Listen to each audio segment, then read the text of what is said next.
Hello, everybody. I'm Grant Fluff from Fletcher Sports Zone. Welcome back to another broadcast tonight. Thursday Night Football, Week 14 action from the 2021-22 season.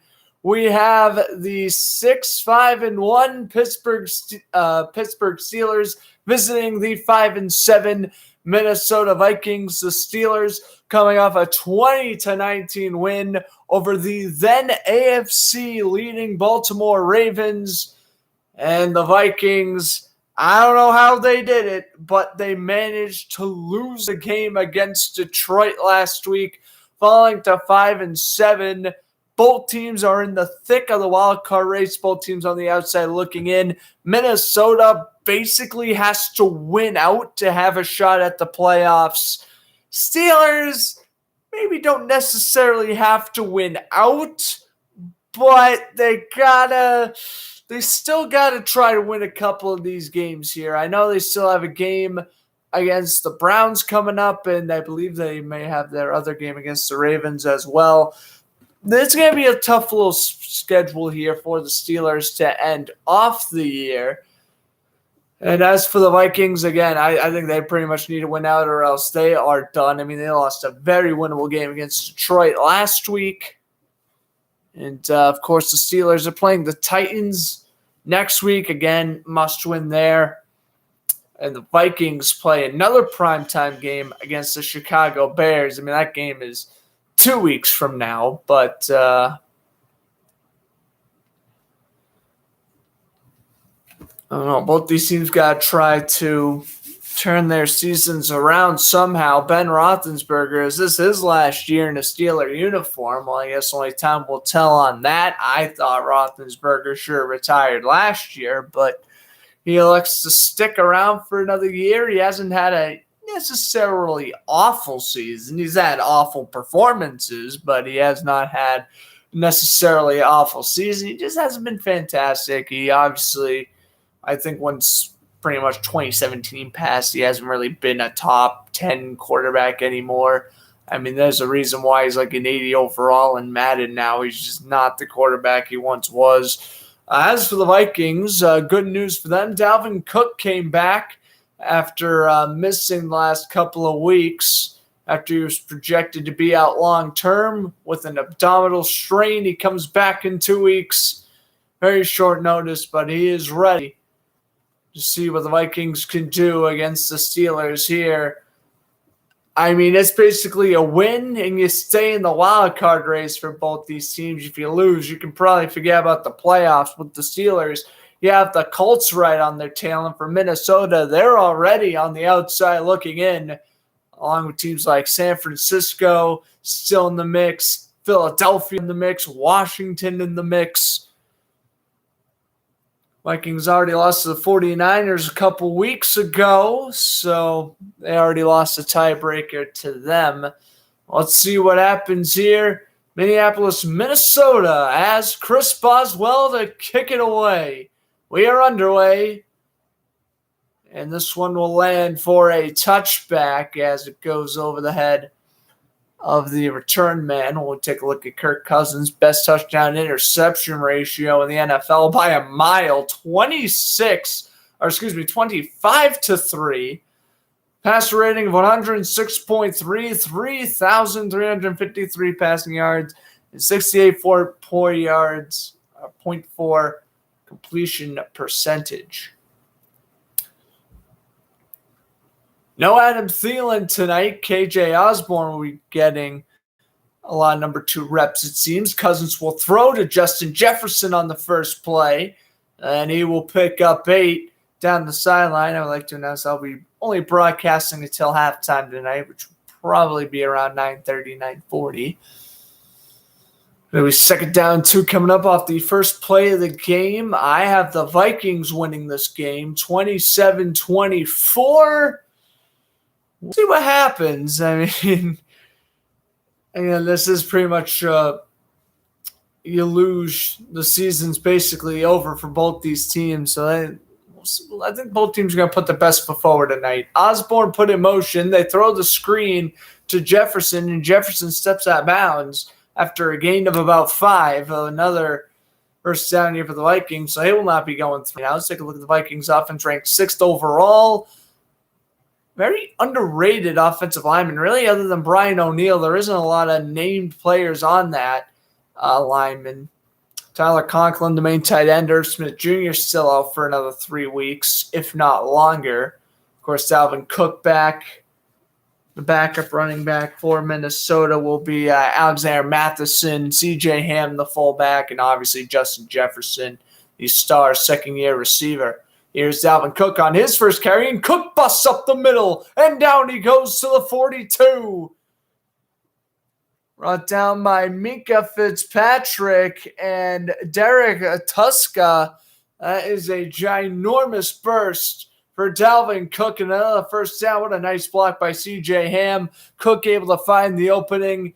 Good blocking all around. And what a run it was for Dalvin Cook. You pound the rock, you get rewarded.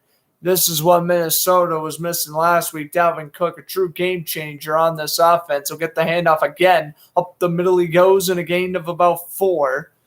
Make it 2nd down, 6 coming up. So Cook with 2 runs, Cousins with 2 passes. 2 minutes in, a very efficient drive going on right now for Minnesota, already in field goal range. Here's the Steelers defense, ranked 22nd overall. TJ Watt, 3.5 sacks last week, 13.5 on the year. Devin Bush, they declined his 5th-year option, so there's a good chance he won't be coming back to Pittsburgh. And that secondary still without Joe Thomas, I believe, and Stephon Tuitt as well as inactive. Going to put Osborne in motion. They fake it. And Cousins going to go deep and almost one-hander by Jefferson. That would have been the catch of the season, but he could not reel it in all over him. Good man-to-man coverage here. Cousins fit that in a window. Good coverage by Cameron Sutton, the 4th-year corner out of Tennessee. And, Jefferson almost made the highlight reel play. Couldn't get it done, but that would have been the catch of the season if he was able to haul that one in. One-handed grab and double coverage for a 46-yard touchdown, or rather, a 38-yard touchdown. That would have been insane. Anyway, Cousins in an empty backfield, 3rd and 6, and whistles. I know the play clock was running down, and Minnesota get the timeout. No, they did not. False start. Clete Blakeman, our referee.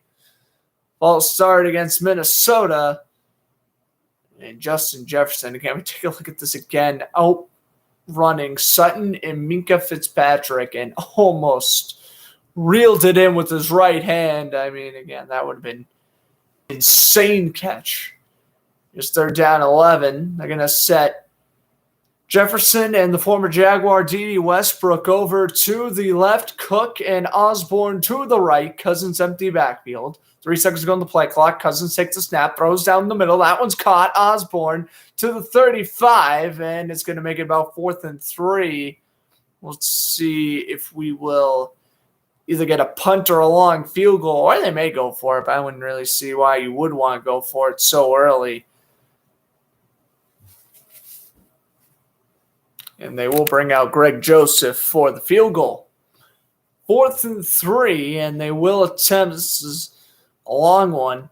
Joseph, 24 for 28 this season, with the season long being 55. This is 53. He's not the best long-range kicker, so this should be an interesting attempt from 53. Good snap, good hold. Kick is going to miss completely wide to the left. Like I mentioned, he's really not that good of a long-range kicker. And Pittsburgh's going to get fantastic field position at around their own 30. Good drive stalls for Minnesota. Good defensive stops by Pittsburgh. The missed field goal. And Rothensberger will get the ball when we come back. Of course, you can watch this game live on Fox. Glad to have you with us, everyone. I'm Grant Fluff from Fletcher Sports Zone. I'm taking the first half of the Vikings-Steelers game tonight. I guess while we're at it, we'll give you a quick little update across all the sports leagues. The Lightning have a 4-2 lead over the Maple Leafs. The Ducks and Blue Jackets are tied at 1. The Blackhawks have a 1-0 lead over the Canucks. Predators have a 2-1 lead over the Islanders. And the Blues have a 1-0 lead over the Red Wings. Bruins and Oilers starting in a half an hour. Same thing with Hurricanes and Flames. Starting in an hour and a half, we got Jets and Kraken. And then in officially 2 hours, Stars, Kings, and Wild Sharks. 2 10:30 games on the East Coast. Today's game will probably be in the fourth quarter by then, which is crazy to think about. Then we take a look at the NBA scores. Only 3 games on tonight.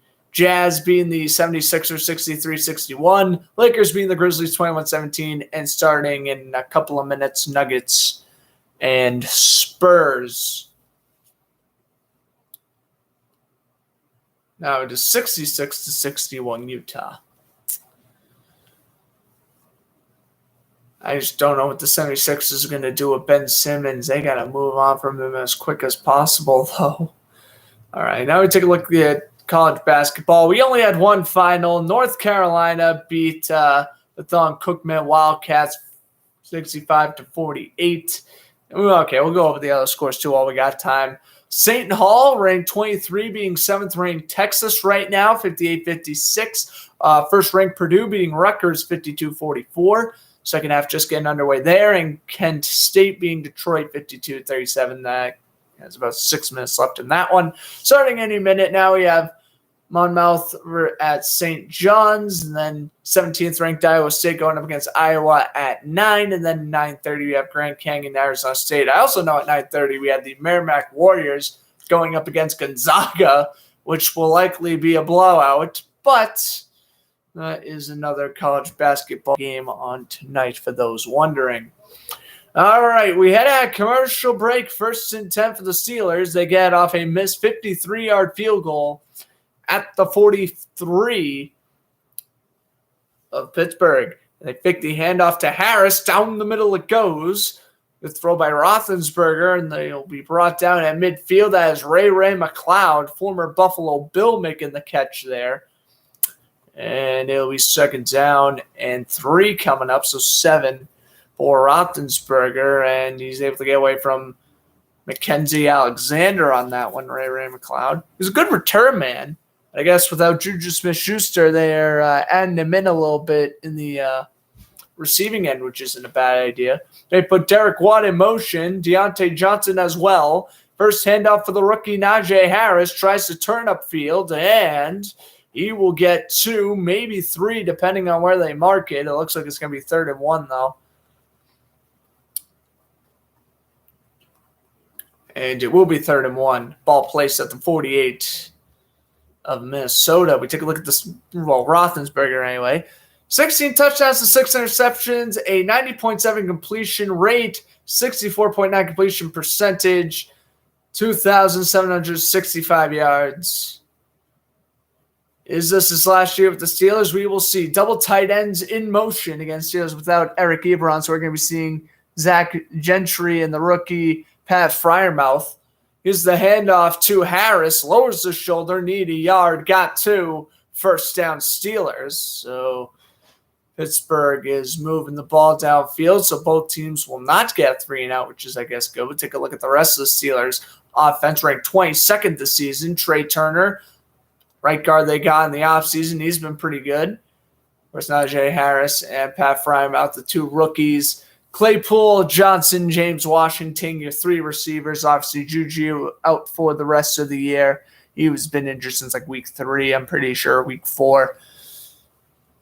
He's been out long term with a foot injury. They fake it to Harris. Roethlisberger will throw to Chase Claypool, and the second-year receiver at Notre Dame will pick up 5 before he's brought down by Rashad Breeland. And then, wait a minute, Claypool got into Breeland's face. Breeland shoved him back, and now a flag flies. Chase Claypool, a little chippy, getting in the face of Rashad Breeland. That's a Super Bowl winner you're trying to target there, Mr. Claypool. And Breeland shoved him back, saying, enough of you. Breeland, of course, had an interception with the Chiefs in Super Bowl 54. All right, let's see what the penalty is here. Claypool started it, so he's going to get the penalty. Will they give anything to Breeland and get the offsetting penalties? No, just a personal foul on Claypool, as you kind of expect. One of the most cocky players in the game. I am not a fan in the slightest of Chase Claypool, and here's why. You don't badmouth a veteran for no reason. Ridiculous. And even Tomlin's like, knock it off, dude. You're a professional. Start acting like one. So that's going to be a 10-yard penalty. 2nd down and 19. Ball placed now at the 46 of Pittsburgh. Rothensberger fakes it after Harris. Immediate pressure by Minnesota, and it bounces in out of the hands of Ray McLeod. I mean, Minnesota just brought the house. Play action was probably the worst thing Rothensberger could have done there.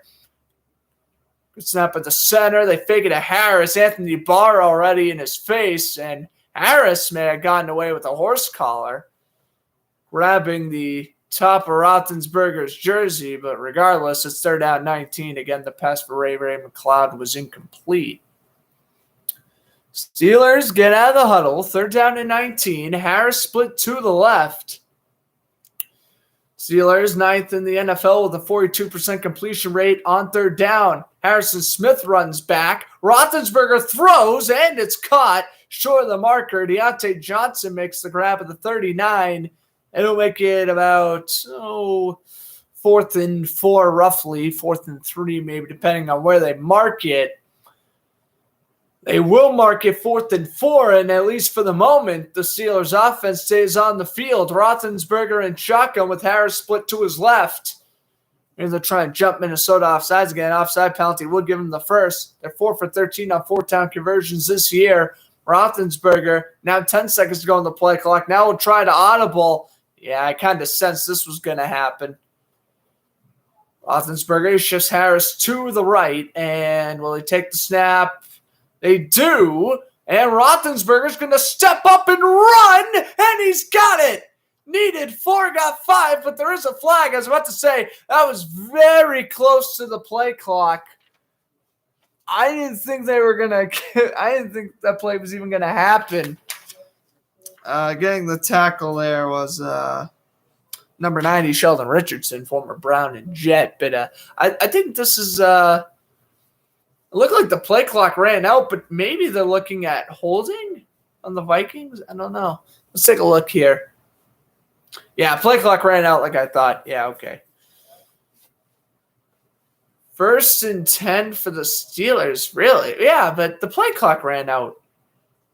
I don't know why there was a flag then. Anyway, 1st and 10 at the 29. Play clock ran out, but I guess they let the Roethlisberger run happen, so it's not a good call with the officials there. Benny Snell gets his first carry, and he will lose about 3. Remember when Benny Snell, week 1 against the Giants last season, it was like his best career game, and he hasn't even had like a good game since. Benny Snell, though. I mean, he's a decent running back, but I mean, you also have Anthony McFarland Jr. and Kalen Ballage, who I think are better in my opinion. And obviously Najee Harris, the star rookie running back. He's definitely going to be the running back on the all-rookie team without a question. Williams on the Broncos is the only one who would come close to him, I feel. Here's a 2nd down and 12. Roethlisberger stepping back and under immediate duress. Down he goes. Ball's on the ground. And Pittsburgh will recover it. But Roethlisberger faced the heat there and got sacked. It'll be 3rd down and long coming up. He fumbled it. Good pressure there by number 58 of Minnesota there.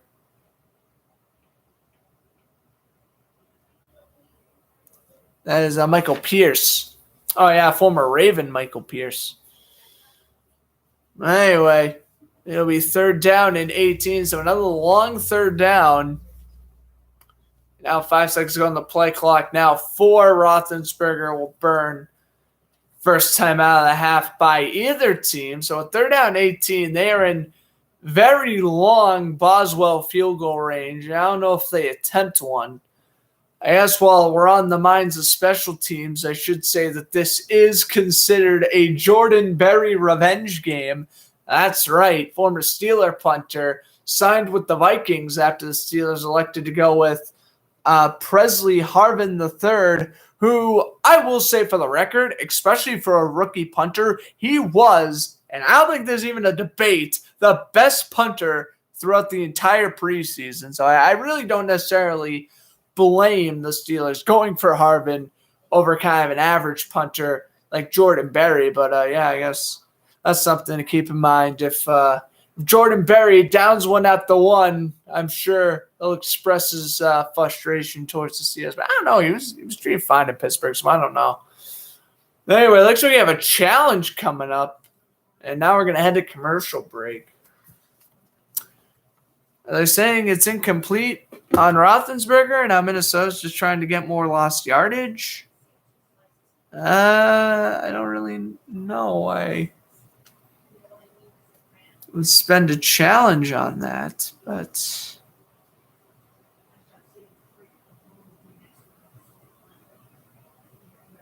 yet again, maybe Mike Zimmer knows something I don't. But yet again, I mean, at the same time, here's what I feel about Mike Zimmer. As the Vikings, I mean, Mike Zimmer should have been fired. I'm being dead honest. He should have been fired Sunday. He should have never been able to leave Ford Field with a job. But more of the story is they had a Thursday night game coming up, so you expect they aren't going to fire Zimmer with a short preparation. I guess that kind of makes sense, but let's be real. If Mike Zimmer's still here next year, again, barring Minnesota wins out and makes the playoffs, really, even if you make the playoffs, I don't even think Mike Zimmer's worth having as your coach moving forward. Unless you make the Super Bowl, or at least at worst NFC Championship, sure, he can stay for another year. Because I'm not, if you make it past the second round, okay, that's a successful season. But, and then maybe you try Zimmer for one more season. But I think he's got to get fired at the end of the year.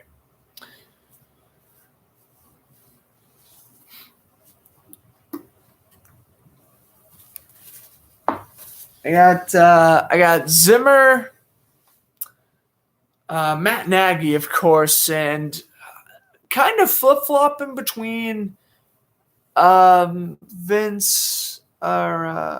Fangio or Joe Judge. Maybe one of those two would get fired. At the same time, though, Denver's overachieving, so I don't know if they want to necessarily fire Fangio. Giants, I don't think they would mind firing Joe Judge, though. We'll see what happens.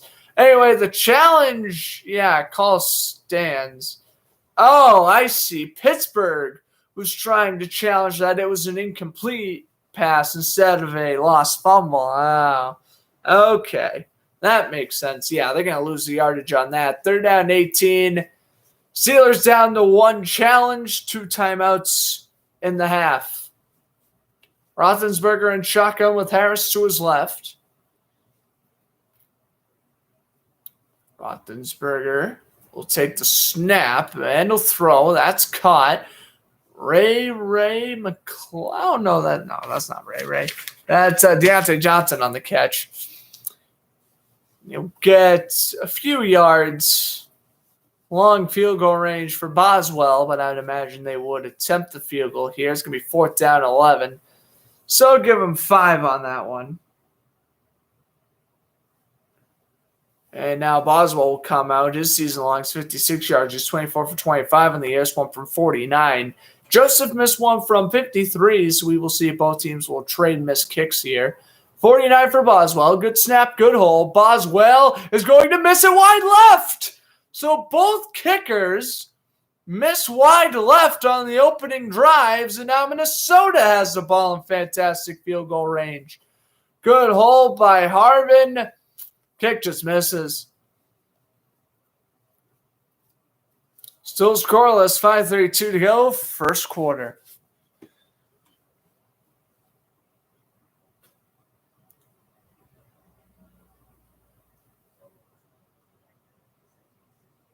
I mean,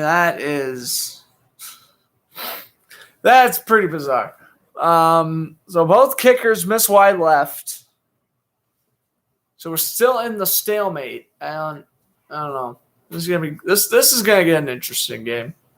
I mean, it's such a tight matchup anyway. It's a hard game to predict. Probably if Pittsburgh was at home, I would probably pick the Steelers. Since the Vikings are home, I'm thinking, oh, okay, maybe Minnesota would win. I don't know. Like I said, I picked Minnesota, but I could really see Pittsburgh winning this one. I guess if I'm to commentate an NFL game I will say tomorrow will not be a broadcast, and Saturday, I don't know about Saturday just yet. If I do commentate a game, it'll probably be Penguins Capitals, but I don't really see me commentating Saturday either, unfortunately. But I think Sunday, I may end up doing Browns and Ravens. I think Browns and Ravens may be a good broadcast. I know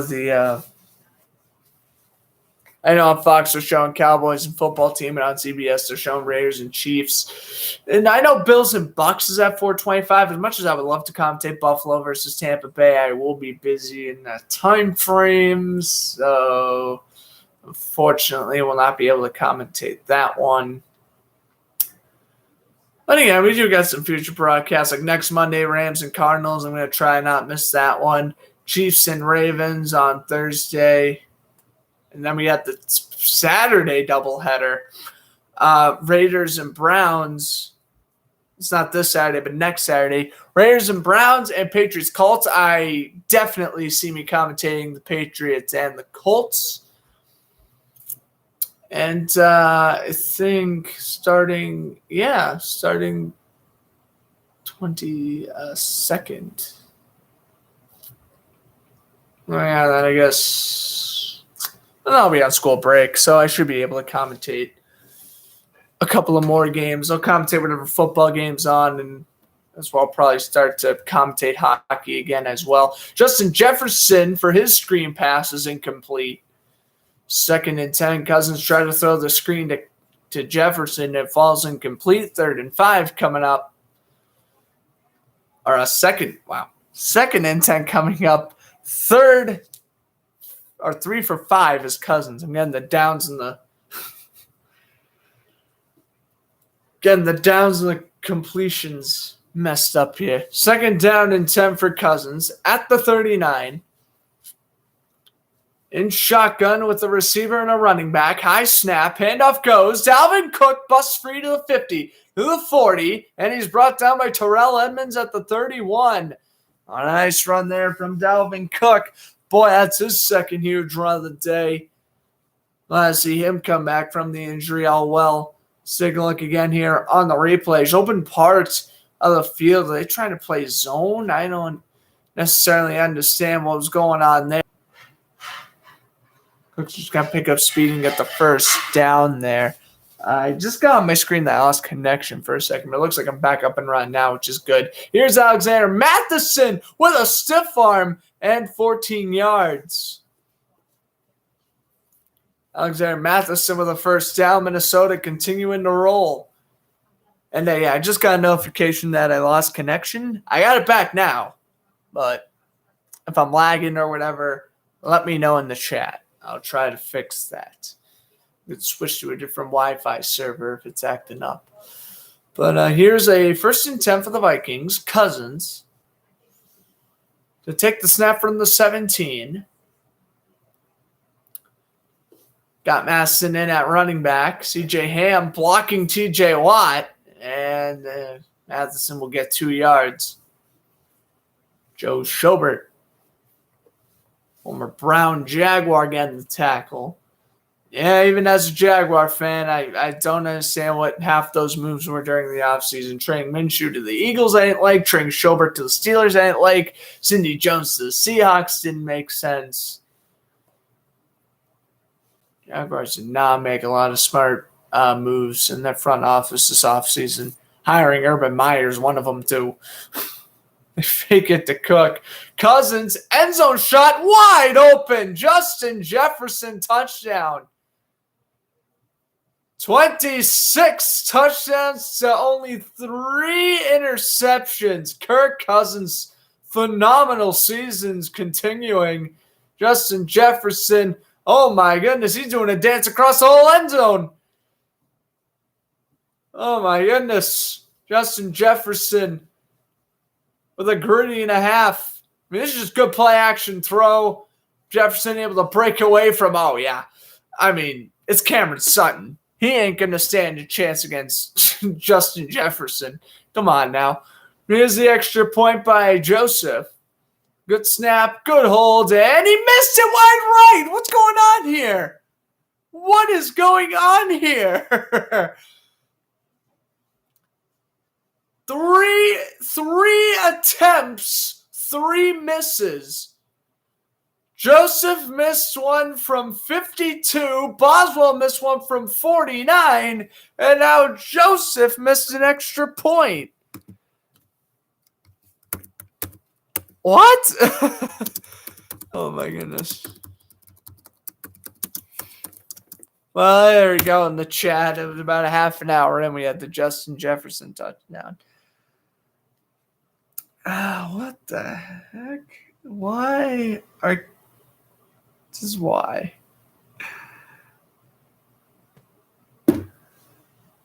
Why are they missing kicks?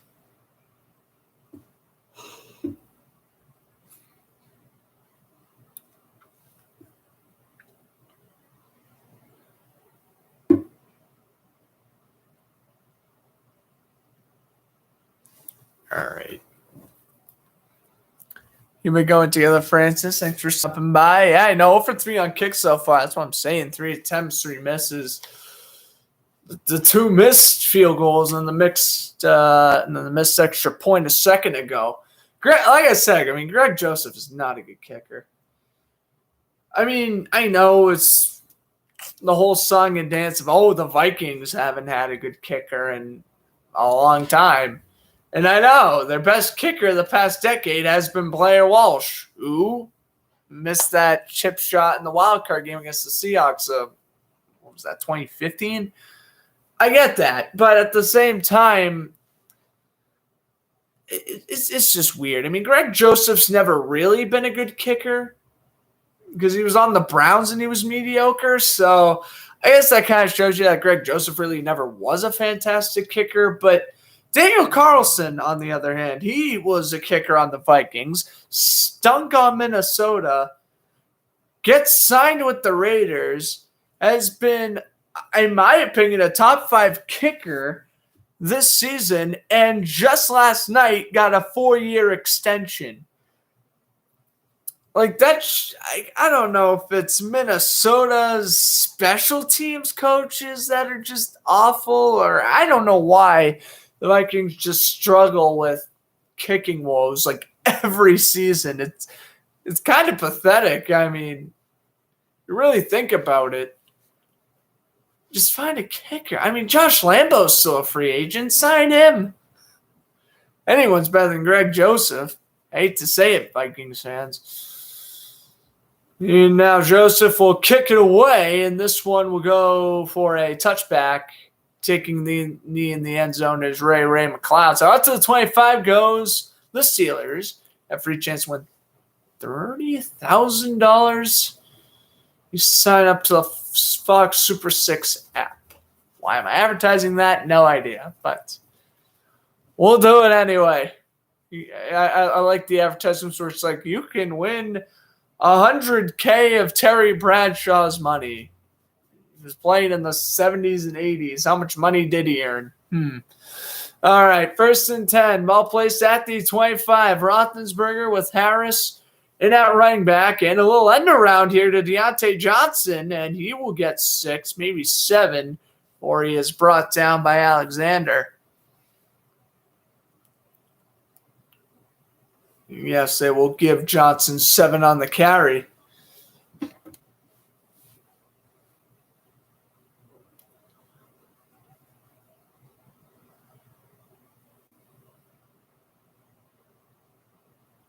Pittsburgh would be in a pretty good spot to potentially jump into a playoff spot tonight.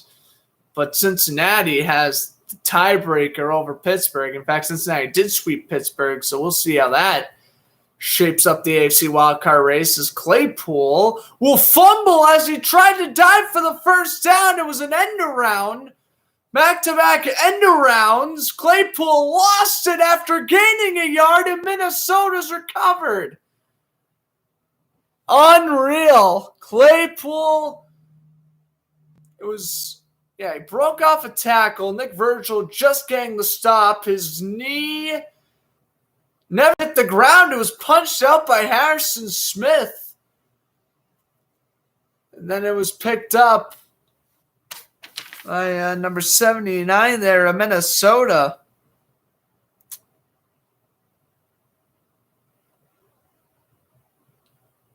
Which is Kenny Wilkes. And yeah, it does look like this will be a turnover against the Steelers. Wow. And now they're going to review it, but Claypool, this is what I'm talking about. Claypool was trash-talking Bashaud Breeland the last time the Steelers had the ball, while missed field goal, and now potentially a lost fumble. It's very uncommon to see back-to-back end-arounds. It kind of doesn't surprise me the Steelers were a team that would try something like that, but that if Claypool's knee never touched the ground, that's a fumble 100%. Okay. Trying to take a look. No NHL scores have changed, actually. Lightning and Maple Leafs 4-2 second intermission. Ducks and Blue Jackets second intermission tied at 1. The Blackhawks have a 1-0 lead over the Canadiens still. Early third period. A little bit midway through the second, Predators and Islanders tied at 2. The Blues have a 2-0 lead over the Red Wings in the first intermission. Bruins and Oilers, Hurricanes, Flames starting in about 5 minutes. And let's quickly take a look at the NBA scores. All 3 games are on right now. Jazz up 89-76 over the 76ers. 76 got 76 points, but you look at that. Jazz win that one by 13. Grizzlies take a 47-45 lead over the Lakers, and the Spurs now lead 29-24 over the Nuggets. What's up, Cooper and I? Thanks for stopping by. Greg Joseph Aloni went to FAU. No. Boswell's also missed. This just isn't a good game for kickers, I guess. What can I say? But currently a commercial break. Trying to see if Claypool fumbled that end around. It didn't look like his knee touched. So, and this is why I shouldn't have trash talked Bashaud Breeland on the last drive.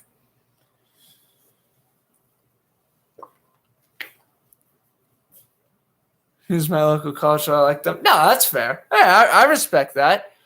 Like how I stick up for Boston College players. I hear you. No, I get that. Evan Singletary as well. That's right. Trey Hendrickson. Yep. I'm the same way with Boston College players. Whenever someone says something bad about Matt Ryan, I'm like, he went to Boston College. Shush. All right, let's see here. It was punched out by Harrison Smith at the last second. This is definitely a fumble, I think. Oh, but his foot touched the ground. I don't know. That's tough. Yeah. They had to pause the screen, but yeah. Foot touched the ground. No fumble, 3rd and 1. Oh, wow. Alshire went there, too? I was not aware of that. I knew Singletary and Henderson, though. And now here's the handoff. Harris. Oh, he's brought down by, looks like that was Xavier Woods making the tackle. 4th and 2. Loss of 1 for Harris. And we will see another punt. This one from Presley Harvin. Actually, our first punt of the game goes to the rookie. Presley Harvin out to kick this one away. Standing back at the 23. D.D. Westbrook, the return man. Westbrook hasn't had a punt return touchdown since he was with the Jaguars back in Week 15 of the 2018 season against the back when they were the Redskins. He returns this one to the 44. Now, a minute 45 to go. Vikings will get their third drive going here. You didn't know Matt Ryan went to Boston College? Yes, he did. From 05 to 07, I think it was. And then, Ryan Fitzpatrick went to Harvard. Ryan Fitzpatrick was like a mathematical genius. Something I'm not. But yes, Ryan Fitzpatrick's a smart guy. His son's very smart as well. In this game. Oh, Steelers quarterback James Pierre. There you go. That's another one I didn't know. Oh, yeah, James Pierre, number 42, according to my roster. Nice. It's always good to – last year, I just started learning about, where players went to college and stuff. I know Kirk Cousins went to Michigan State, and he fires to the former LSU graduate Justin Jefferson for a first down. There we go. I'm just going to name off as many colleges as I can here. How is Fitz still injured? I have no idea. I heard that was supposed to be like a 5-6 week injury. I mean, Taylor Heineke's been playing great anyway. Well, I mean, pretty good for Taylor Heinicke standards, but I have no idea why Fitzpatrick's still injured, honestly. I thought he would have been back by week 9, but I guess I was wrong on that. Cook will get a gain of 3 as we head down to the final minute of this first quarter. And there's Clint Kubiak, son of Super Bowl winning head coach Gary Kubiak. I believe he's the quarterback coach on Minnesota, if I'm not mistaken. Anyway, Vikings averaging 9.8 yards per play. Steelers only 3.4. Second down, 7. Handoff goes to Cook. Cook takes it to the right side. And his third run that breaks free to the 20. Brought down by Fitzpatrick. Unreal. And Cook, I'm pretty sure he went to Florida State, if I'm not mistaken. But look at this move here. Able to find the open lane. Brian O'Neill stopping T.J. Watt. Again, Watt had 3.5 sacks last week. He's done next to nothing in this first quarter. And we will head to the second. Vikings in field goal range. We'll see what happens. They're up 6-zip as we switch sides. Went to play. Yeah, I do remember you telling me that Devin Bush was a guest speaker at play-by-play camps, which is awesome. That's good. Who's going to win this game for Pittsburgh? That's right. Maybe. I have the Vikings winning, but we'll see. Take care, Isaac. Thanks for stopping by. Appreciate everyone stopping by. Then go back? Maybe. We'll see. Been thinking about it. May try another broadcasting program, but we'll see. Keep you posted on that. But commercial break. Bruins game starting right now. Good. I miss commentating the Bruins. Why they gotta play? Why they gotta play in the West Canadian coast? Ridiculous. They played the Canucks at 9 last night, and they're playing the Oilers tonight at 9.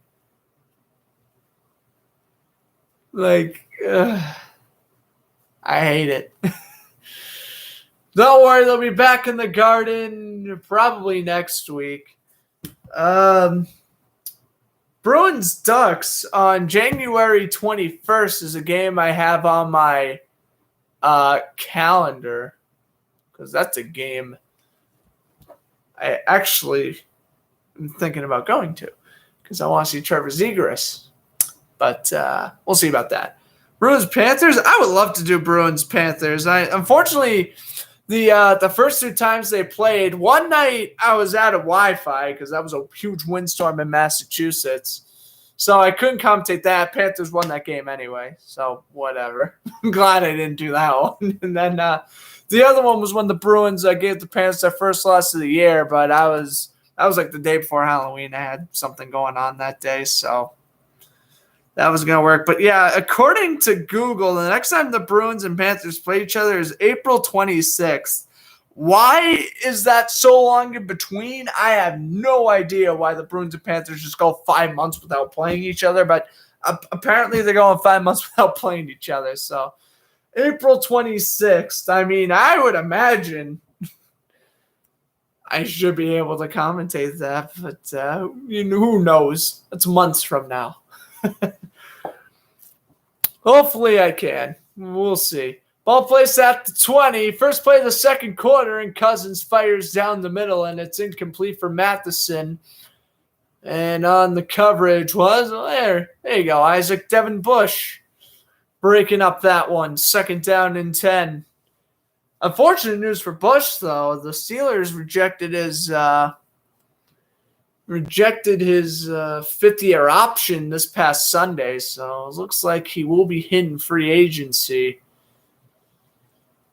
So we'll see what happens with Bush this offseason. They're going to put Cook to Cousins right. Steps back. Throw to Cook, and he dropped it, and that was for the better. Joe Schobert in his face brought him down. It's going to be third down and 10. NHL trade deadline. Yeah, I know, right? That's right. By April 26th, the NHL trade deadline would screw everything up. That's right. Mm-hmm. I mean, that could benefit the Bruins as long as they get rid of Jake DeBrusk. I really don't care. Get rid of DeBrusk, and if they get rid of Jacob Zaboral too, I would be satisfied with that. All right, enough Bruins talk, though. Hopefully, again, though, I should be commentating another Bruins game sometime next week when I get the chance to. But Cousins on 3rd and 10. He'll throw for the end zone and just overthrowing Jefferson. Well, it's 4th and 10. I mean, do you kick a field goal? You almost don't want to because neither of the kickers have been automatic tonight. Just out of the reach of Jefferson, and incomplete it went. Oh, what a big hit. Cousins got nailed afterwards.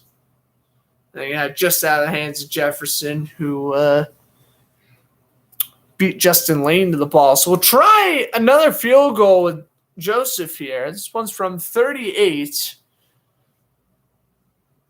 Good snap, good hold. All right, he makes this one 9-0 Minnesota. Second quarter just getting underway. So Vikings increase their lead to 2 possessions. There you go, Greg Joseph.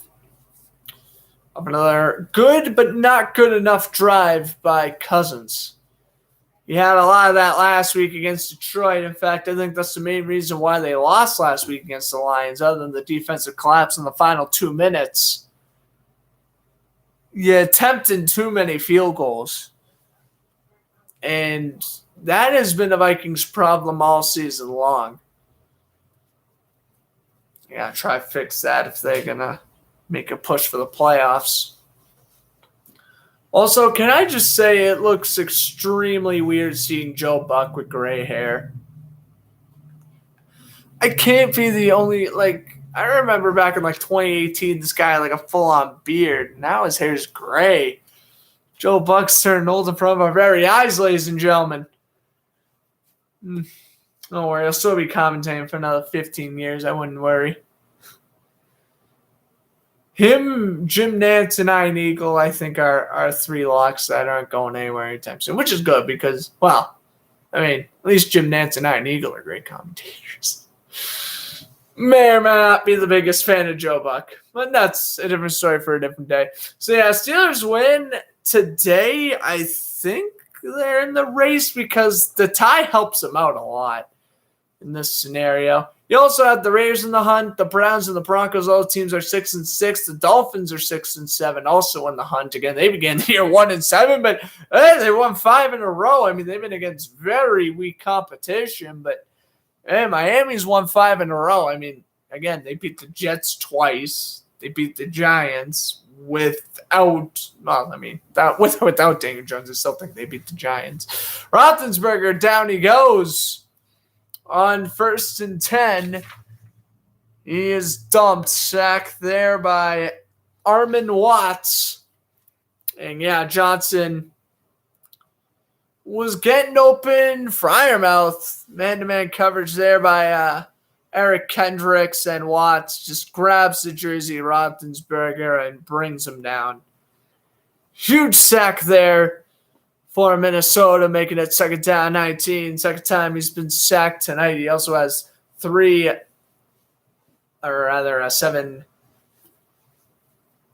takedowns. Here is Harris. Spin move will get 3. Make it third down 16.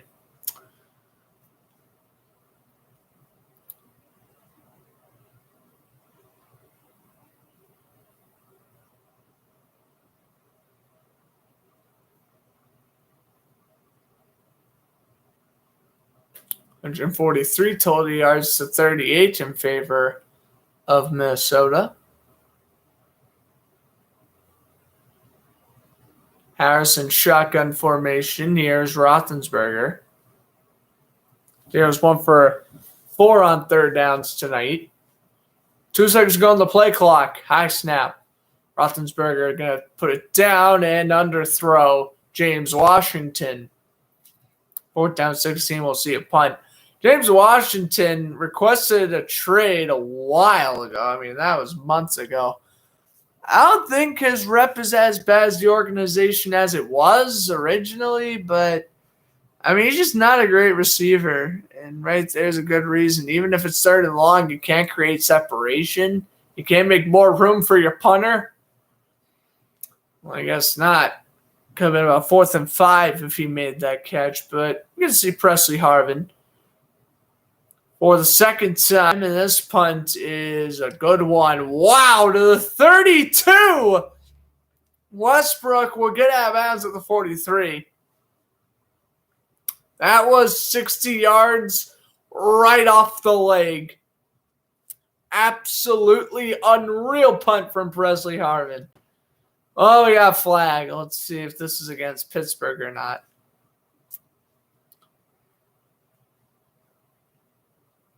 You always be blocking in the back on Minnesota. I shouldn't say that.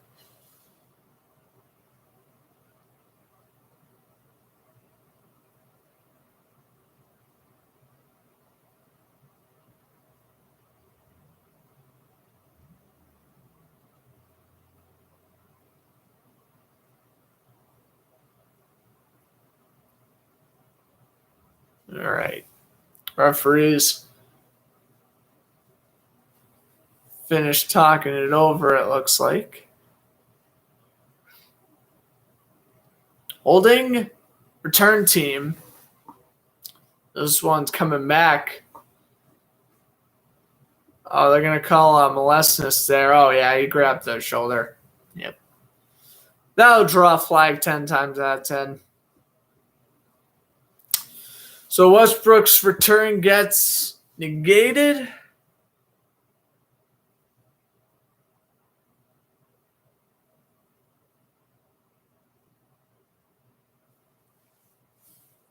And so we got another Viking drive here after another 3-and-out by the Steelers.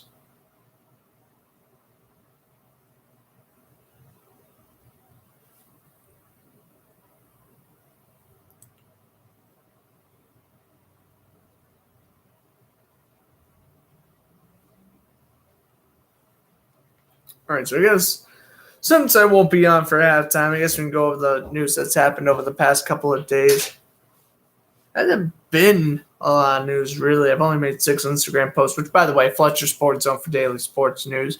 You ain't going to want to not follow that.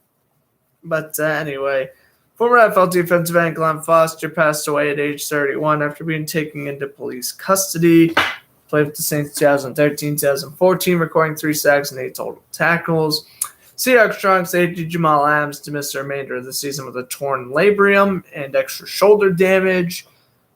And like I mentioned before, the Raiders re-signed kicker Daniel Carlson to a 4-year deal worth $18.4 million with $10.2 guaranteed. The Raiders also re-signed their punter A.J. Cole III to a 4-year deal. To my knowledge, A.J. Cole's deal is yet to be announced. It was yet to be announced earlier this morning, and it looks like it still is, which is weird. The Titans claimed outside linebacker Zach Cunningham off waivers after being released by the Texans yesterday. And lastly, some hockey news. The Canucks have hired Jim Rutherford as president of hockey operations and GM for the next 3 seasons, which I think that's absolutely crazy. Jim Rutherford retired last year. That they came back after not even a year is pretty insane. And a 3-year deal as well is quite a bit.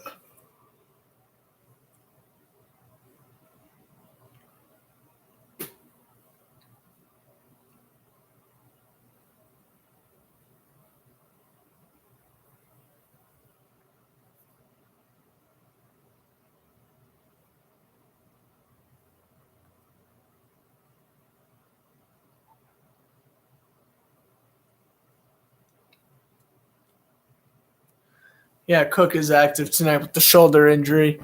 All right, we had a commercial break. Cousins will throw to Jefferson, and that's a first down for the Vikings.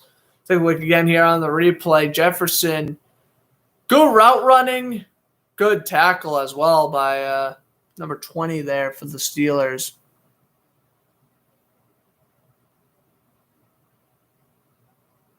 But that's another first down here for Justin Jefferson. He already has 5 catches for 67 yards and a touchdown. Man, Jefferson can do without Adam Thielen. And here is Cook to the 41, brought down by Fitzpatrick. But that's the 4th time Cook has broken out for a 15-plus yard run. And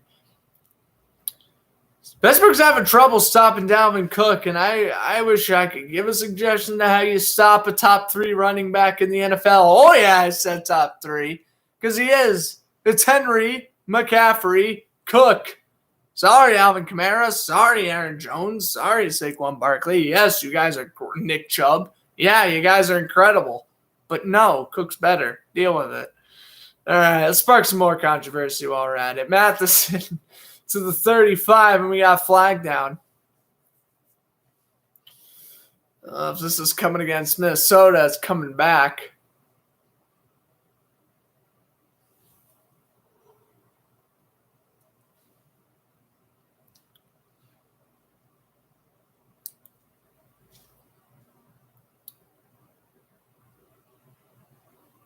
Oh, it's going to be a hold against the Vikings here. It's going to be a hold against the center, Garrett Bradbury. Number 56. That's the 4th penalty of the day for the Vikings for 30 yards. The others have had 1 penalty for 15. First and 20, ball placed at the 49, and Cousins down the middle. And a nice catch and run here. Needed 20, and he got 19 off of it. Throw down the middle, give it to your tight end, and he makes a 19-yard catch and run. That is Tyler Conklin. Able to get an open space. Again, imagine if they had Irv Smith Jr. This offense would still be even more scary than it already is. Here's the handoff. Matheson up the middle, needed a yard actually, and he got 3. First down, Minnesota. I mean, it's looking like one of these games where the Vikings are on pace of winning 40-10. I mean, really, as much as I hate to say it, this one will likely be a blowout. At least if the Steelers offense can't get going, it'll be a blowout. I mean, even if Minnesota's kicking field goal after field goal, it'll eventually be a 3-point game, or a 3-possession game, rather. Here's Ham put in motion. And off Cook, busts free to the left side. No one's even near him. Touchdown, Dalvin Cook.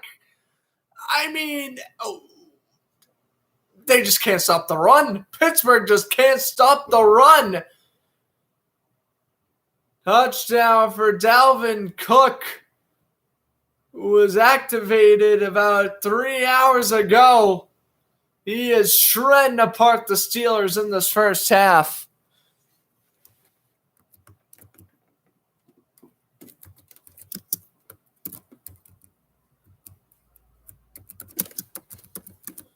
Extra point by Joseph to make it 16-0. Good snap, good hold, and he got that. Okay. Dalvin Cook, bust free, outruns Edmond and outruns others. Touchdown, Minnesota, 9:55 to go, first half. All right, ladies and gentlemen, I'll catch you guys on the flip side of the commercial break. Don't go anywhere. Vikings up 16-0 over the Steelers.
All right, everyone, back at commercial break. 16-0 Vikings off of a Dalvin Cook rushing touchdown. He has 117 rushing yards already. That's the most in the first half of his career. Dalvin Cook's a great running back, and even with that injured shoulder, he's going to power through.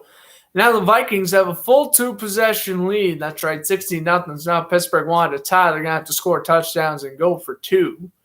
I mean, still too early to, I guess, go for 2-point conversions. I mean, it's worth a shot. Here's Ray McLeod returning to the 20, past the 30, and he's brought down to the 34. Oh, and a big hit there at the end by Conley, the former Giant linebacker.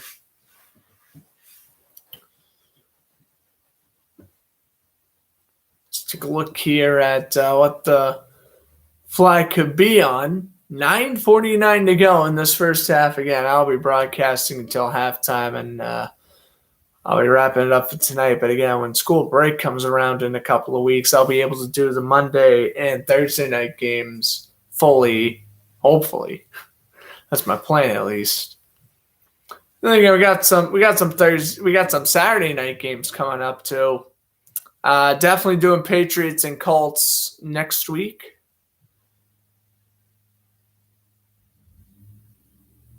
That's the plan. I know the Raiders are also playing the Browns. Maybe I'll do a doubleheader broadcast. It's an idea. Although I'd probably be exhausted after the first one, so I don't know. But we'll see. We got ideas. Anyway, here's Rothensberger. Ball placed at the 19 after the penalty. Rothensberger will throw to the right. Claypool brought down by Harrison Smith, the gain of 4. And it'll be 2nd down, 6 coming up for the Steelers. We take a look at Roger Goodell. Wow. Giving Naya Cyan family. Oh, free Super Bowl tickets. Wow, would you look at that?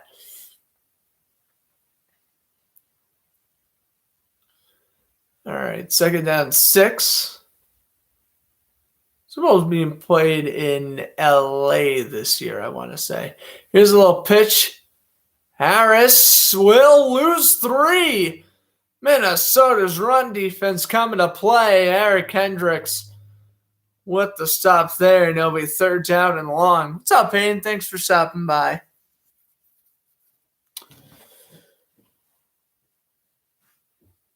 Luckily, we got football and hockey right now, right?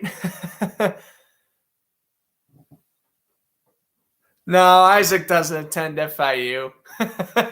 It's his hometown college. No, he's just like me. He's in high school. But he lives near that campus, so he likes all the NFL players who go there. And I was telling him I'm kind of the same way with Boston College players. Harrison Smith off the safety blitz. Down goes Rothensberger at the 13. And it's going to be fourth down coming up. Again, safety blitz, left side of the line. I mean, this is a bull rush and a half by Minnesota. Harrison Smith, he's just doing what he does best. Safety blitz, down he goes, 4th and 14, and we'll see our third Presley Harvin punt. And oh boy, Steelers are not in for a fun one based off of what we've seen. Good snap to Presley, though. I mean, Presley's been the best Steeler player today. This punt will land out of bounds around the 36.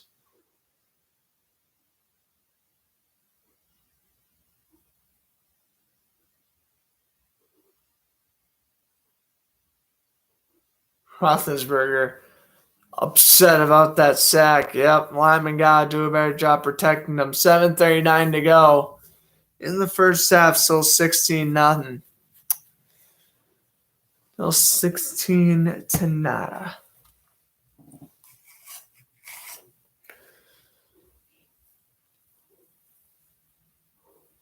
Bruins and Oilers tied at 0.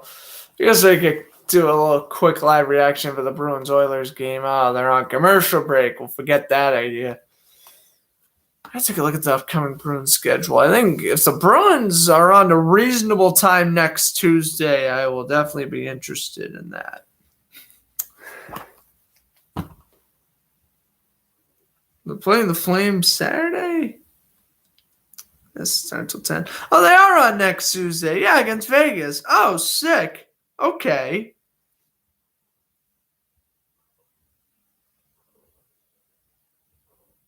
They're on the next 2 Tuesdays. Oh, awesome. December 21st, Bruins Hurricanes. I should definitely be able to commentate that one.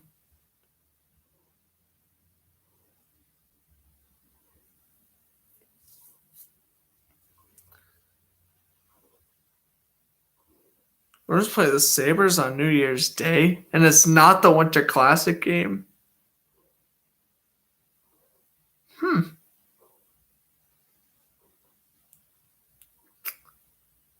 Okay. Oh. Should be able to commentate Bruins games the next upcoming Tuesdays. Golden Knights next week, Hurricanes the week after. That's the plan for future broadcasts for right now, I would say. Then, obviously, like I said, I'll be on break, so I should be able to commentate other games. Football games, other hockey games. I think I might be doing some World Junior stuff with Alex on the power skate, so we got ideas right now. I'm trying to make this vacation as chill as possible because I think I may be busy April break, so I'll squeeze in as much broadcast as I can during the December and February breaks, I guess. Here's Cousins with Cook in the backfield. Get back underway here. This is incomplete. Edmonds breaking up that pass intended for Osborne.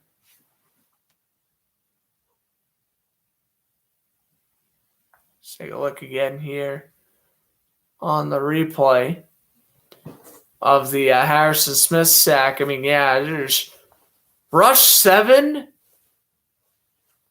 Have Smith get the sack on the outside. I mean, that's going to work every time if you don't properly adjust to that. Cook gets another handoff here. Cook will get 9 to the 49 of Minnesota. Making a 3rd down and 1. Maybe a Cousins QB sneak here. I don't know. Cousins hasn't ran much. Hasn't ran much this entire season now that I'm thinking about it. I mean, we want to talk about his now 26 passing touchdowns. How many QB rushes touchdowns does he have? He has at least 3 or 4. That's a 30 touchdown to 4 ratio, which is very good. All right, 3rd down and 1. They fake it to Cook. Cousins going to go deep and almost reeled it in with one hand. That's the second one-handed catch that was dropped by Jefferson. Both would have been highlight reel catches. And look at this athleticism. I mean, Cameron Sutton's not even near him. Tries to reel one in with one hand. Oh, so close. So close. That would have been another catch of the year candidate. 4th and 1 and Minnesota's going for. What was it? Oh, yeah, Kirk Cousins rushing touchdowns. I'm like, what? I was going to look up something, but I forgot what it was because Jefferson is trying to make insane plays over here. Vikings are 9 for 15 at 4th down. I got another one. Need a yard, got 2, and there's Kirk Cousins on the QB sneak. That's what they should have done on 3rd down. But, nice.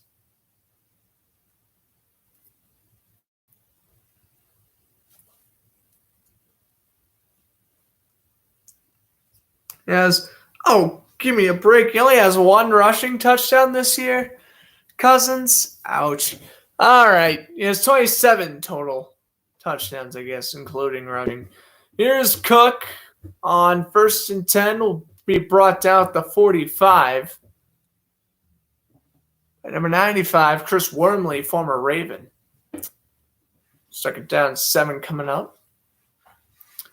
Vikings trying to go up by 3 possessions. I mean, it just seems like one of those games where Minnesota's en route to win like 40-10. As much as I hate to say for Steeler fans, this could be that Cincinnati game from a couple of weeks ago all over again. I think it might be. I think there's a very good chance it will be.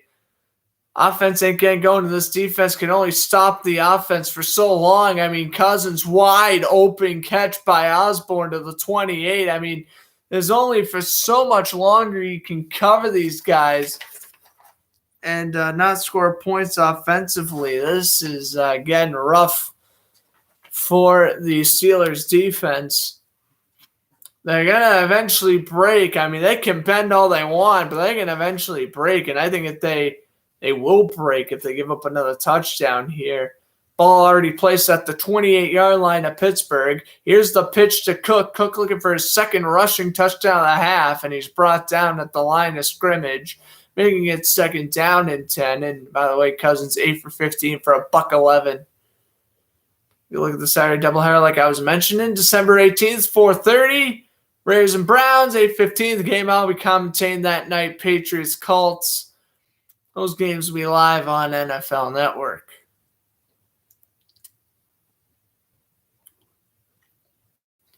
Cousins gets out of the snap.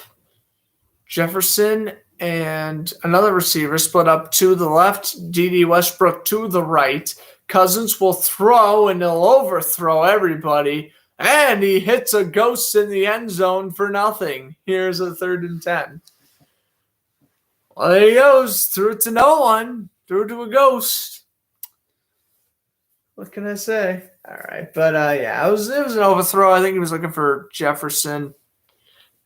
Overthrew him. 10 here.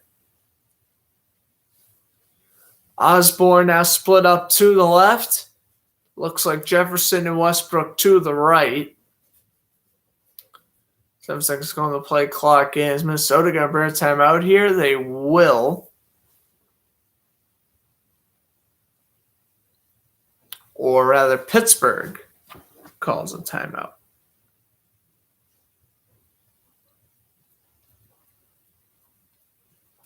So they're down to 1. Minnesota still has all 3.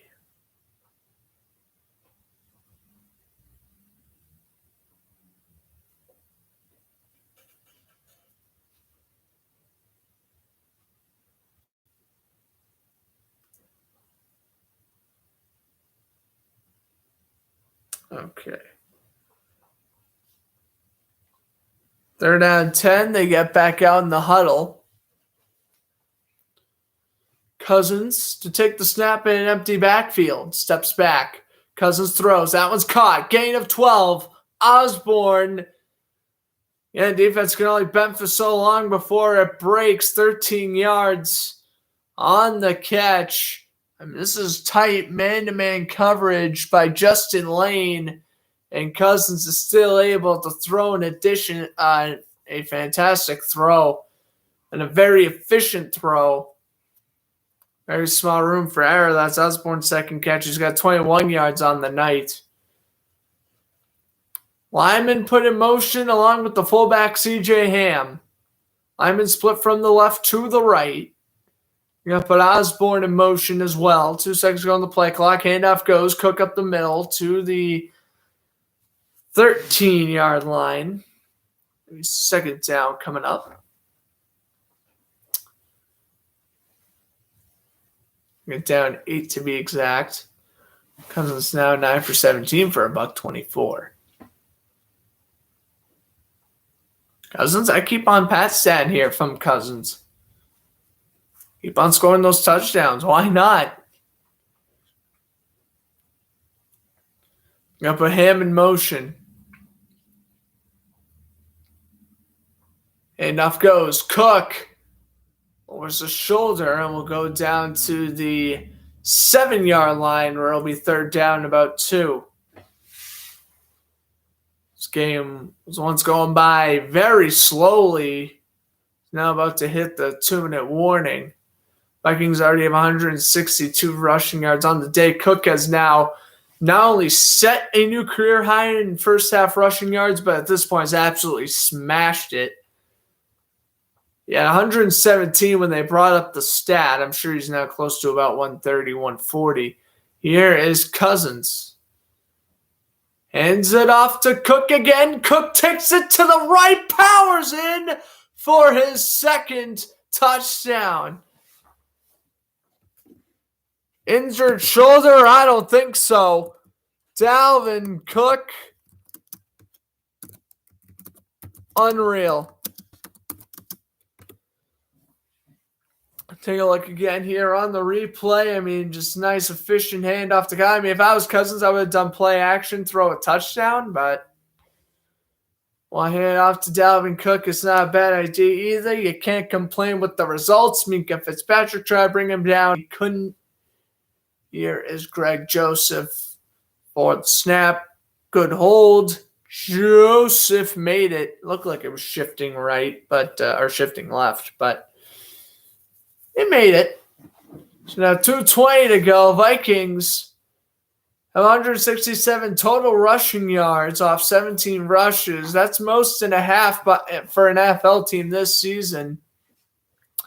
Patriots ran the ball 47 times against the Bills on Monday Night Football and only had 222 rushing yards. Minnesota looking like they could absolutely reach the 300-plus yard mark. 200-yard night for Cook.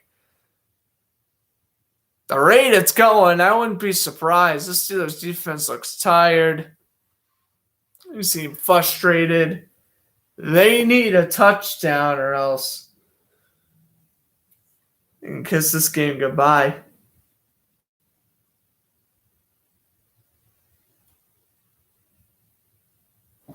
All right.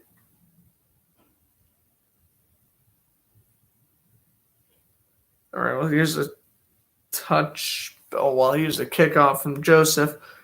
I think it'll be a touchback. And what do you know? It's a touchback. Ray McLeod.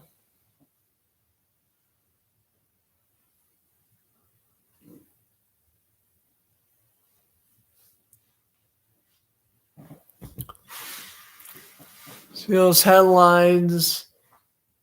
What will warm Mike Tomlin's seat? Commit to a rebuild. Changes could be coming for the Steelers. I mean, I don't think Rothensberger's staying. I think at this point, Chase Claypool is turning into just such an awful athlete. And he's obviously a terrible person off the field. Just very cocky individual. I wouldn't see if they hold on to Claypool for much longer. Here's Harris to 34, gets 9 before he's brought down by Xavier Woods. James Washington's out. You basically have Harris, Freiermuth, TJ Watt, Minka, Hayden, special teams. Not like Roethlisberger's got to go. And I have to be brutally honest with you, too. Oh, and they're actually going to call a horse collar on Woods here. So horse collar and Xavier Woods, first down run for the Steelers. Well, 9-yard run for the Steelers, but to give them the first down thanks to penalty yardage. But really, you take a look at the Steelers' backups. Mason Rudolph and Dwayne Haskins, those are just not good quarterbacks. I don't think they should be replacing Roethlisberger. Roethlisberger's pass gets tipped at the line and incomplete, so we've hit the 2-minute warning. Well, we second down 10 coming up here for the Steelers when we come back. But yeah, no, I think Pittsburgh's either got to draft someone or they should just throw whatever money they have at someone like Russell Wilson, Deshaun Watson, maybe make a trade for Sam Darnold or something. Sam's not that good. I said Sam Darnold would be a Steeler. So, maybe it'll happen. All right, Bruins Oilers, are you in intermission? No, but Brad Marchand just scored. Yes. Brad Marchand, 1-0. Oh, shorthanded goal. Of course Brad Marchand is going to score a shorthanded goal. What else would he be doing? That is unreal. Bruins take the 1-0 lead over Edmonton. Okay. Just missed it. And that would have been awesome if, like, the second I flipped on the Bruins game, Marchand was in, like, the process of scoring. Yeah, Stuart Skinner in that. Okay, I guess that kind of makes sense why he's scoring. Stuart Skinner's a very young goaltender. He's a decent goalie, but he's young and obviously inexperienced. Bruins got Allmark, though, tonight. I don't feel incredibly comfortable with him either. But the Bruins got to get 2 points on this road trip. They got the 1 point against Vancouver, which is fine. Now they got to beat Edmonton and now obviously preferably beat Calgary. But, I mean, if they were losing overtime or shootout to Calgary, I wouldn't be mad about that either. So just get the points. Get the points. That's what you need at the beginning of the year. Just get the points.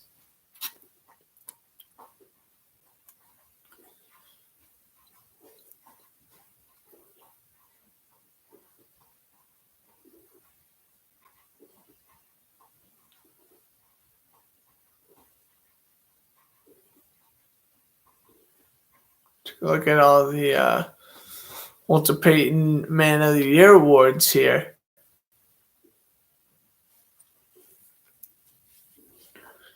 I'm trying to think who the Walter Payton Man Award was for these two teams.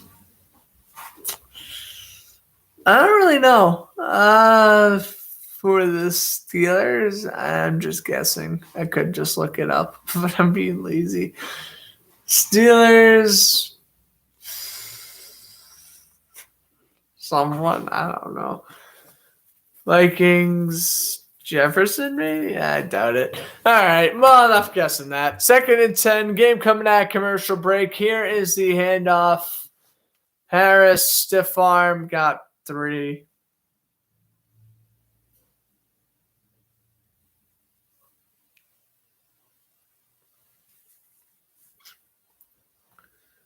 All right, let's go see this. Oh, yeah, Tyler Lockett was one for the Seahawks. Let me see these. We got penalty against the Steelers. So for the Steelers, it's Cameron Hayward. Never mind, I knew that. And then for the Vikings, Anthony Barr. Okay. Anthony Barr and Cameron Hayward. Good defensive end for the Steelers and pretty good linebacker for the Vikings there. Hayward probably would have been my guess if I thought about the Steelers. One Barr, I completely forgot Barr was the nominee. Here's a 2nd down, 17 though. Rothensberger. Harris split to his left. Rothensberger's going to throw. That one is caught by Claypool, and he steps out of bounds at the 48-yard line.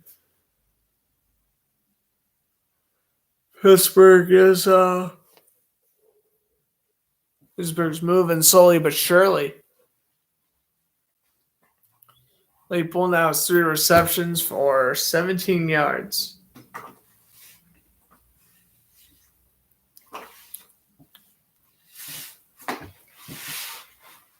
"48-yard line." Here is Rothensberger.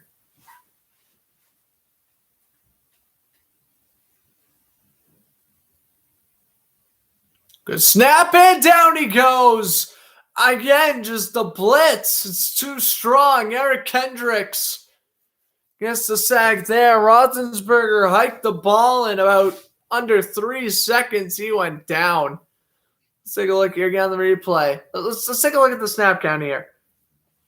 Snap, 1. 2 seconds. Kendrick was already in the process of sacking Rothensberger. It's just like the Harrison Smith sack. You got to protect your quarterback. Rothensberger is too old to be getting banged up here. Vikings call their first timeout. It's 4th and 20. 4th Harbin punt of the quarter, or the half. I think 3rd of the quarter.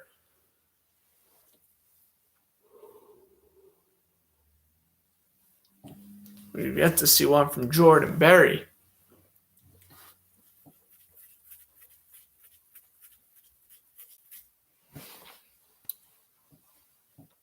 All right, ball placed at the 39.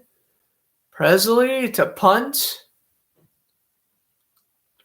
Presley, this one's going to be fair catch signaled at the 12 by D.D. Westbrook. $1:35 to go in this first half. Cook will run on out. Terry Bradshaw. Sure, Bradshaw can come out of retirement and not play better than Rothensberger is right now.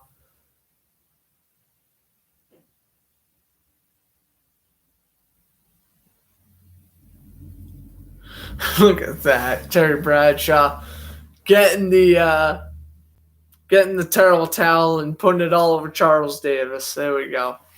All right, 1st and 10. Cousins throws the screen. Jefferson brought down the line of scrimmage by Sutton. Yeah, Minnesota's not going to use any timeouts here. Nor should they really. 23-0 lead. No need.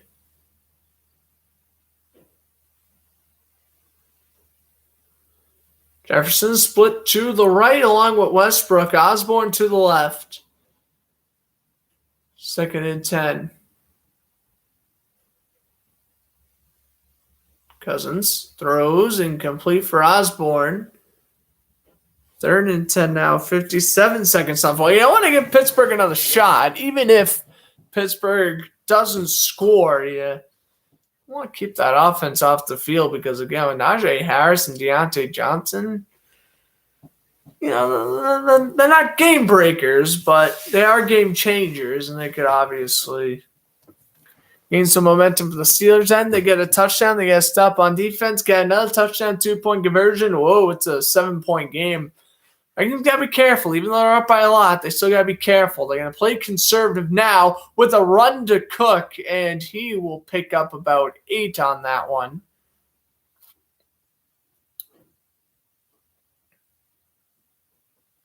Steelers call their foul timeout. 51 seconds left in the quarter. Take a look again here. Roethlisberger's under immediate arrest. Barr with the QB hit. The forced fumble that was recovered by Roethlisberger. The sack by Watt. The sack by Smith. And then last drive, the sack by Kendricks after literally 2 seconds after hiking the football.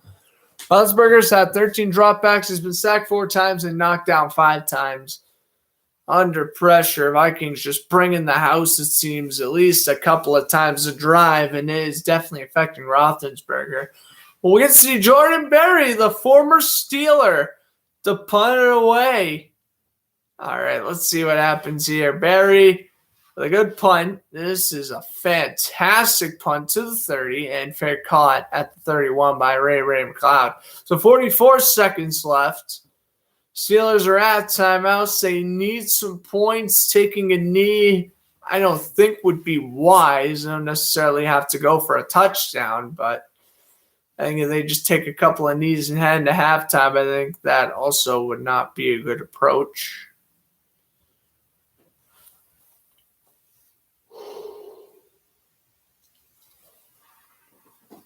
Well, they are, looks like, definitely not knee formation. They're going to set up Harris to the right of Rothensberger.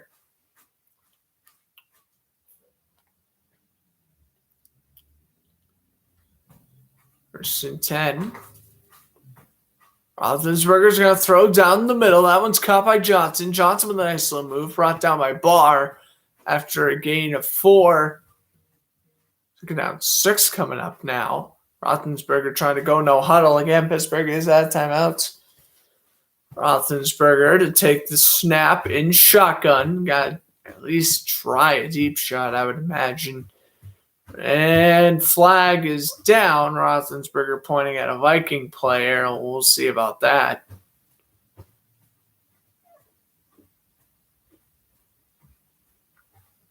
I'll start on the Steelers. Again, I don't think you just take a knee and go into halftime. They're going to call Okafor for that penalty.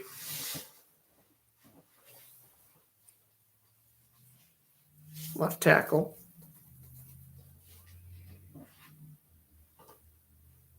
Steelers will break out of the huddle. Yep, no need. That's good. 11 seconds left. This could be the last play of the half, though, depending on what happens. And now it looks like Vikings call timeout. So they're down to 1. 11 seconds to go in this first half, like I was mentioning. Take a look at the NFC playoff picture. The Vikings at 6 and 7 would then be tied with the Eagles and would basically be a football team or 49er loss out of really gaining position in that wild card race. I could see Minnesota making it, but they got to win out. If they lose another one, then I'm going to say the wild card stays the same with the Rams football team at 49ers. Probably San Francisco finishes above Washington, but you get the idea. Kind of same thing with the AFC. I mean, I don't really see it changing. I don't really want it to change. Like, I would rather see the Chargers and Bengals in the playoffs than like the Colts and the Steelers or the Raiders or the Broncos. Oh, especially the Broncos. Do not want to see the Broncos in the playoffs. And as much as I like Denver, no, they are not even worthy of being anywhere near a playoff spot. All right. Well, anyway, Rothensberger, 2nd down and 9. Again, this could be last play of the half, depending on what happens. You're going to dump it over to Freiermuth. There's a first down. Freiermuth with a stiff arm. Yeah, it's just rookie move. He's going to get tackled at the 41 instead, trying the lateral. Which, speaking of laterals, 3-year anniversary to the Miami Miracle. Anyway. 23-0 Vikings at the half. Hope you guys enjoyed the broadcast. I'm Grant Fluff from Fletcher Sports. I'm saying enjoy the rest of your evening. I don't know if you guys have noticed for like the past 10 minutes, I feel like I've been talking a little bit softer. That's because I'm ready to just fall asleep. If I would still be ending this now, even if I could commentate the full game, because I don't want to be like half asleep while commentating and then just hoping whatever spewts out of my mouth is making sense. You don't want to do that. But appreciate everyone stopping by. If you did hit the like button again, hopefully the next broadcast video will be on Sunday, maybe Saturday, but probably will likely be on Sunday. Hope you guys enjoyed it. I'm Grant Fluff from Fletcher Sports Zone saying enjoy the rest of your evening.